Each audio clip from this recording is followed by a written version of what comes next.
It's been a while since we know that One Piece has been about inherited will. However, it recently has become more and more clear that most of the characters that we follow probably inherits the will of people from the ancient kingdom 800 years ago. Welcome to the Anime and Gaming Group channel. Today I'll be discussing One Piece characters we know that inherits the will of the erased ancient kingdom from the Void Century.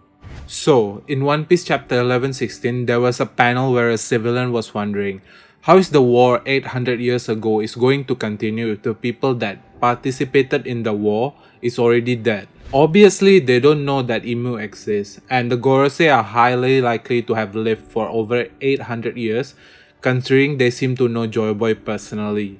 However, on the other side, the ancient kingdom no longer exists. But hear me out. We don't know what the D stands for, but I'm 99% convinced that the people with the D middle name originally came from the ancient kingdom and survived when the ancient kingdom was erased. Why, you ask? Because to me it just makes sense. So far, all of the D that were shown have been against the world government. Even Garp, who works under the Marine, that is controlled directly by the world government, refused to be given any promotion because he joined the Marines to serve people and not the Tenryubito. And Law himself was told to hide the fact that he has the D middle name by his parents. So at some point, I think the D were probably prosecuted by the world government and had to hide their name until eventually people forgot what the middle name D originally means and why they need to hide it. And you also have to remember what Whitebit said when Ace died. He said that even if we try to extinguish Ace's bloodline, there will always be people that carries Ace's will, and that these people will never be extinguished. And he was probably referring to all the people with the D middle name. So knowing all this, I'm gonna go right to the point with the first person that I think carries the will of the ancient kingdom people. And it's obviously Luffy, who carries the will of Joy Boy. No one can really deny this, and Oda made it real obvious when he revealed that the Nika fruit that previously held by Joy Boy is now within Luffy. But what I want to expand further is that what is Luffy will do when he finds the One Piece, and when he learns the history himself. Because Rayleigh said that when the Roger Pirates found the One Piece, they came at the conclusion that they were too early, and that whoever comes find it next might have a different conclusion when they find it. Which I think what Whitebeard was referring to when he said that someone will carry the entire burden of the 800 years history and will challenge the world government himself. Which is why Roger couldn't do it, because it was already dying at the time. And Shirahoshi, who was also Poseidon, wasn't even born yet. Speaking of Poseidon, I think Luffy is also supposed to fix the mistake Joyboy made 800 years ago. And I'm referring to the poneglyph that Robin read, containing an apology letter from Joy Boy to Poseidon. Before I move on to the next person, which is Vivi, I want to thank you for watching this video so far, and if you've enjoyed my explanation, why not leave a like on the video? This is a very small channel, and YouTube doesn't even promote my videos after a few days if the video wasn't received well. So thank you if you click the like button, and if you're looking for something nice to wear, why not check the merch shop, as we have casual anime shirts that you can get in our shop below.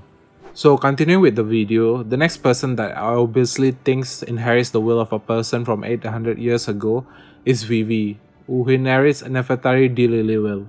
And I actually have a lot to say about Lily and what I think happened to her 800 years ago. Because my theory of what happened with Lily is the whole reason why I'm making this video. Because he's actually affiliated with both sides who was at war, which is the Ancient Kingdom and the 20 Kingdom alliance that eventually became the world government. So, what exactly happened? Now that we know Joyboy was the first known pirate, I thought about Lily being a member of the Joyboy Pirates, and suddenly everything clicked. What if Lily was like Vivi? She joined the Joyboy Pirates as a young princess and eventually chose her country over Joyboy crew. And when the 20 country that made up the original world government was planning on how to take down the ancient kingdom, they had to know that when they use the weapon, it will cause a 200-meter rise, but their country will survive. So, they knowingly sunk the entire world so that their kingdom can rule on top of the world. And whether Lily agreed to this plan or not, she probably regretted it later and helped Wano preserve the history with the poneglyph. And what I think Vivi's purpose in the story is to make the right decision that Lily didn't make. So the next person who I think also carries someone's inherited will from the past is Zoro, who carries Ryuma's will. And I know that Ryuma is from 400 years ago and not from the Void Century, but hear me out.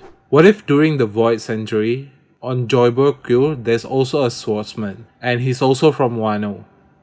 And it might just sound like I'm making stuff up, but it makes sense with what we have so far. There is a reason why Wano refused to join the world government and chose to ally with Zou, seemingly waiting to open the borders to release Pluton.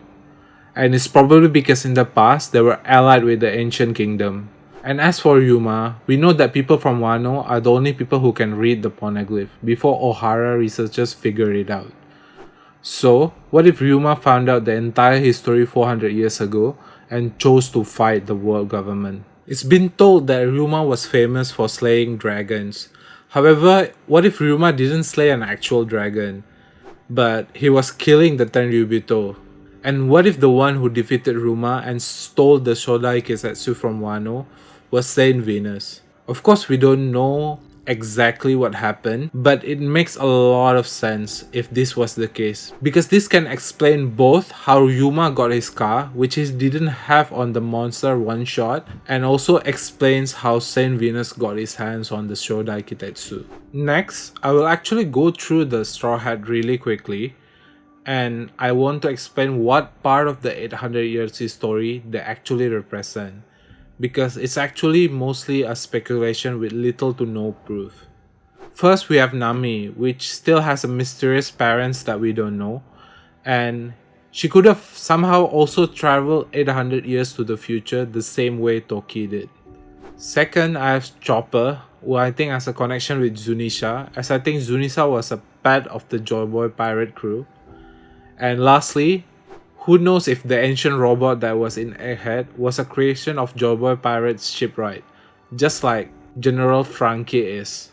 And lastly, I have 4 things lost in the history that actually has a relation to the dream of the Straw Hats pirates. Starting with Robin dream to learn the entire history, and there's also Sanji dream of finding all blue, and there's also Jinbei dreams of having fishmen live in the sun.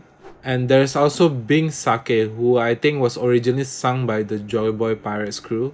And all of this is probably lost in the history and will be realized when Luffy found the One Piece and became the Pirate King. I also haven't forgotten Usopp. As for Usopp, I think he carries the will of Nolan, who died as a liar, and parallels with Usopp, who started as a liar and having those lies coming true slowly. So that's all I have for this video. I hope you enjoyed it, and if you're into One Piece, why not subscribe to the channel? I'm sure you'll have more crazy theories in the future from this channel. And also leave a comment if you have your own theory about the Void Century. Thank you for watching. See you guys next time.